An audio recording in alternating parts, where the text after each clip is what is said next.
Salle.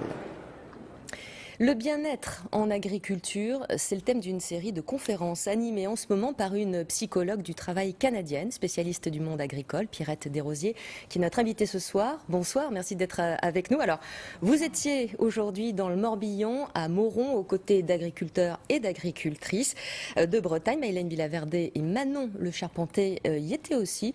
Voici leur reportage. On se retrouve juste après. Venus des quatre coins de la Bretagne pour assister à cette journée consacrée au bien-être dans le monde agricole. Les avancées technologiques, les contraintes environnementales et administratives ont fortement complexifié le métier et la vie des agriculteurs. C'est pas forcément facile aujourd'hui. Entre la vie de famille, la vie professionnelle, on a beaucoup de contraintes aujourd'hui administratives. Voilà quoi. C'est pas vraiment où on va en fait, il y a la fin des quotas, tout ça, les gens se posent beaucoup de questions là-dessus. On nous demande de produire toujours plus, mais on a des limites financières, des limites aussi au niveau du temps de travail. Pour prévenir ces risques psychosociaux, les groupes d'études et de développement agricole proposent aux professionnels de se rencontrer pour partager problèmes et solutions. À l'initiative du groupe féminin cet après-midi, c'est la psychologue canadienne Pierrette Desrosiers qui était invitée à partager son expertise et ses conseils. Je dis souvent qu'il s'agit de prendre une ou deux stratégies seulement, parce qu'il y en aura plusieurs, mais on peut changer beaucoup de choses positivement si on applique une ou deux choses de façon constante. Mon approche, c'est de venir garnir le coffre à outils de l'individu, compte tenu de ma compréhension du monde agricole et des enjeux qui sont vécus. Ça va mener les gens à s'interroger, à se poser des questions, à se dire que l'agriculture, le rôle de l'agriculteur, c'est pas que nourrir le monde, ou c'est pas que de nourrir des animaux et que les animaux soient bien. Mais ce qui est important, c'est qu'ils soient bien aussi dans leur métier et bien en tant que citoyens. Le bien-être a pendant longtemps été une notion étrangère au monde agricole. Par ces actions, les groupes de parole entendent donc remettre l'humain au cœur des exploitations. Pierrette Desrosiers, les agriculteurs particulièrement exposés au stress, à la déprime, au risque de dépression, pourquoi ? Dans les dernières années, les 10-15 dernières années, on a vu de plus en plus de normes administratives, de charges, comme les participants l'ont dit. Les normes sont de plus en plus serrées. On a même mis un petit peu terni l'image du producteur comme pollueur. Il y a les défis des générations aussi. Il y a un manque de relève, il y a un manque d'employés sur les fermes. Tout ça entraîne une surcharge de travail.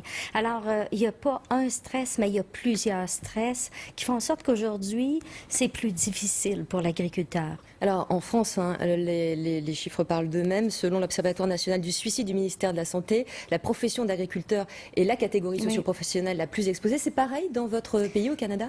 C'est-à-dire que on n'a pas de normes, on n'a pas de données dans les dernières années sur le suicide, mais bien sur la détresse. Et elle a augmenté d'une façon significative.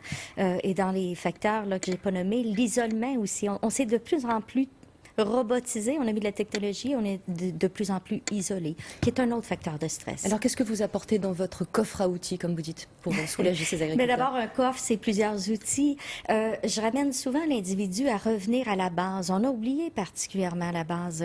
Des fois, des stratégies tout simplement d'hygiène de vie. On est rendu tellement pressé qu'on va couper sur nos heures de sommeil, on saute les repas. Donc, on oublie aussi d'investir dans nos relations. On sait aujourd'hui, avec la psychologie positive, que de prendre le temps d'investir dans les relations, c'est un des meilleurs facteurs de protection. Alors, dans nos familles ou encore appartenir à des réseaux, à des groupes et réapprendre ou apprendre la gratitude. La gratitude, la capacité d'apprécier ce que l'on a et non pas ce que l'on n'a pas pour augmenter de 25% notre capacité au bonheur. En même temps, c'est compliqué d'arriver sur cette attitude, j'allais dire positive, quand on est dans une spirale, qu'il y a des dettes, la paperasse, que des fois on est seul, isolé en milieu rural. Oui, et d'où l'importance de briser d'abord cet isolement-là et d'où l'importance de prendre un recul. Parce qu'à un moment donné, notre cerveau nous joue des tours et on oublie que derrière les nuages, je dis souvent aux agriculteurs, il y a encore le soleil. Même quand il pleut, le soleil est là en arrière. Alors quand on est en détresse, parfois on a l'impression qu'il n'y en a plus de solution. D'où l'importance d'appartenir à des groupes, d'aller chercher de l'aide, de consulter. Mais gérer le stress, c'est un ensemble de stratégies et ça s'apprend.